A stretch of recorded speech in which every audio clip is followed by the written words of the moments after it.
Our Angus operation is in central Kentucky. We have a small operation there. We run about 75 mama cows, and we do about 25 or 30 ET pregnancies a year. We do 100% AI, 100% embryo transplant, and we mostly breed cows still off natural heat. We use a lot of tools from American Angus, and we actually run 2 calving seasons. We're spring and fall, and they are small contemporary groups. But since 2011, when DNA was introduced, we adopted that technology very, very quickly, and we've seen in a short period of time that kind of was, in a way, your contemporary group became very large, because you see how you ranked among a lot of the other cattle that have been genotyped. 2017, we started seeing that in our minds, better identifying cattle, and it certainly identified our cattle better. It sure did expand our comparison of how all the other genotype cattle were, and I can see it getting more accurate as we get more data in.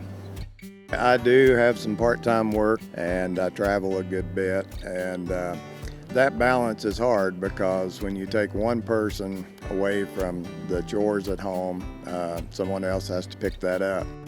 We kind of coordinate among the family, and the key that I would say to making all that function is you don't have to have fancy facilities, but it does need to be set up right. And it's not just the chute and the working facilities, it's kind of the fencing and the whole farm layout where everything can be handled, the cattle can be moved with one person if needed to be.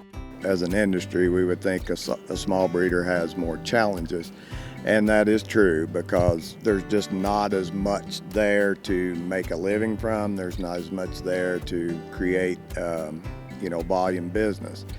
But in a small operation, particularly what we try to do is pay attention to a lot of details that maybe bigger operations have a harder time doing. We're kind of very methodical on how we do things, and it also allows us maybe more time to spend with each customer. Our partners, especially in the marketing, is not only do they have the same cattle, or same breeding focus that we do. I think that's very, very important. But the person has to be trustworthy and someone that sees things the way you do. But as a small breeder, most cannot host their own sale. It's kind of cost prohibitive. So if you team up with someone and everybody's on the same page, that's really good. If you find the right person, the right kind of operation, the same kind of goals, the same kind of aspirations, it works very, very well. There's nothing selfish there. So as long as we get people to the sale, we overlap in terms of customers and people, and that's an advantage when you got good people working for the same goal, and the customer base overlap.